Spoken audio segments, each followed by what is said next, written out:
There's a certain kind of truth that doesn't sit well with the polite choreography of modern life.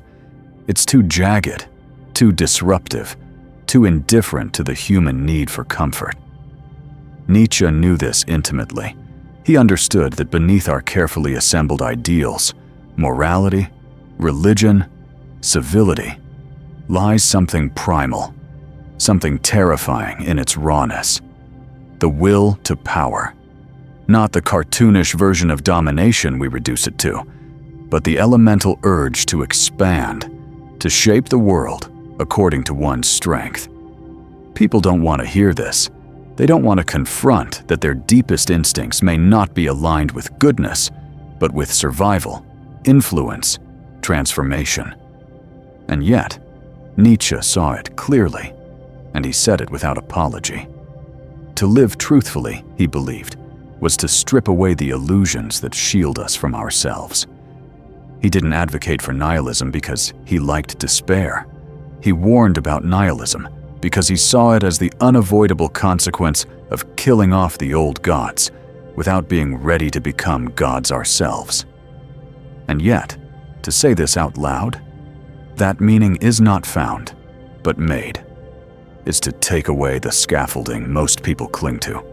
It is to say, there is no higher judge, no cosmic fairness, no divine accountant balancing your joys and your sufferings. Just life, unfiltered and wild. That's not an easy pill to swallow. So we pretend, we moralize, we spiritualize suffering and wrap pain in narratives of purpose, even if those narratives are thin, inherited, and quietly dying. What Nietzsche offered wasn't comfort, it was freedom. But it came with a cost, responsibility. If there is no universal meaning, then it falls on you to create your own. And that is terrifying. Far easier to inherit meaning, to outsource your values to the culture, the church, the crowd. Far easier to perform goodness than to define it. Nietzsche's greatest scandal wasn't that he attacked morality, it's that he demanded more from the individual than society ever dares to ask. He asked us to look into the abyss and not just stare, but to speak, to build, to affirm. He didn't want followers. He didn't want disciples. He wanted creators. People who could stand alone without leaning on dogma or consensus. And this is exactly why his truth is so dangerous. Because if he's right, then everything comfortable, safe, and unquestioned in our lives might be a lie. Not an evil lie, but a necessary one. Until we no longer need it. There's a reason people choose the comfort of conformity.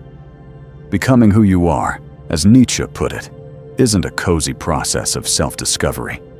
It's not about peeling back layers to reveal some pristine, authentic self underneath. It's war. It's destruction. It's a ruthless act of creation, where what you are must be burned down to make space for what you could become. But that's not a narrative society likes to sell. Instead, we're taught to believe we're already enough. That self-acceptance is the final goal. That peace comes from embracing who we are right now. Nietzsche would have scoffed at this, not because he was cruel, but because he believed deeply in human potential, so much so that he refused to let it rot in passivity.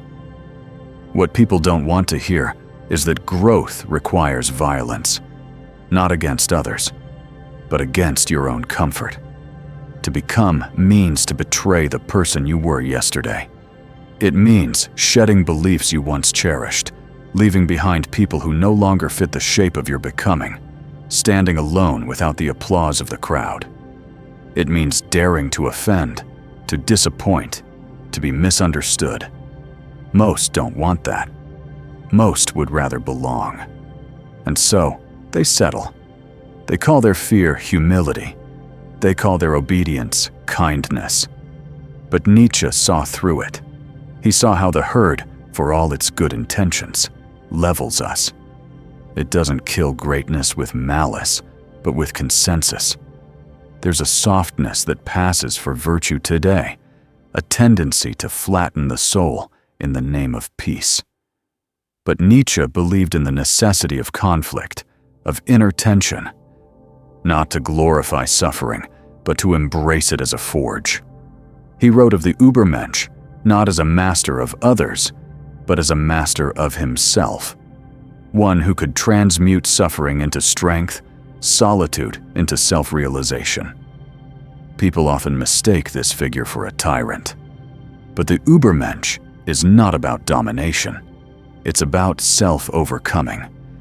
He is what emerges when a person refuses to be defined by their wounds, when they stop begging life to be fair and start sculpting meaning from their own experience. But the burden is heavy, and that's why people resist. They don't want you to say that no one is coming to save them, that the world owes them nothing, that greatness is not given.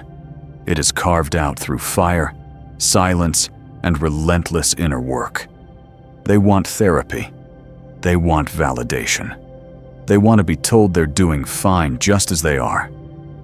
But Nietzsche, he wanted transformation. He wanted a world where people lived with such intensity that they could look back at every scar, every heartbreak, every betrayal, and say, yes, that too was part of my becoming. He believed that joy wasn't found in comfort, but in the overcoming of resistance, that the soul grows teeth by biting into the very things that once broke it. Becoming isn't poetic, it's brutal, it's lonely, and it's beautiful, but only for those who dare. Imagine this. Every moment of your life, every joy, every mistake, every act of cowardice or courage returns, not once, not metaphorically, but eternally. Again and again, you live the same breath, the same silence, the same heartbreak, the same ecstasy on an endless loop. This is Nietzsche's idea of eternal recurrence, and it is perhaps the most unbearable thought he ever posed. Because it is not a moral test, it is a metaphysical mirror. It doesn't ask whether your life is good. It asks, would you live it again? As it is. Forever? People don't want to be asked that, because buried inside the question is a deeper, devastating truth. The way you live your life now, the choices you make, the values you accept or reject, they might be all there is. There is no second draft, no afterlife to right the wrongs, no cosmic reward for quiet suffering, just you and the shape you've carved from your fleeting time.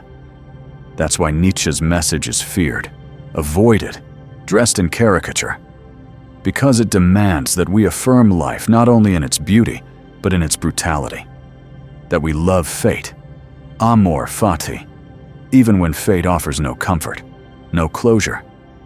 To embrace eternal recurrence is to stand alone in the cold and say, I would live this again. Not because it was easy, not because it was fair, but because it was mine. Because every failure, every fracture, every impossible grief formed the architecture of your becoming. Nietzsche wasn't offering despair. He was offering a kind of sacred rebellion, the courage to say yes to life with all its thorns, all its chaos, all its indifference. That yes is the flame at the center of his philosophy, and most people can't bear it. They want to believe life has a purpose handed down from above, that their suffering has meaning just because it hurts, that justice is out there, somewhere, waiting to be delivered. But Nietzsche stripped that all away, not to leave us broken, but to leave us free. Because once the scaffolding falls, once the gods are silent and the systems are exposed for the myths they are, we are left with something terrifying and holy, the ability to choose, to create, to affirm. This is what people don't want you to say, that you are responsible not just for what you do, but for what you believe. That if you are waiting for permission to begin, you will wait forever. That the world may never applaud your becoming, and that you must do it anyway. Nietzsche asked us not to transcend suffering, but to dance with it, to turn even despair into fuel for our fire, to live so fully, so intensely, that even the worst day would be worth repeating. That is what it means to affirm life, not to find meaning, but to become it, not to be saved, but to burn. And in that fire, to forge something no one else can, yourself.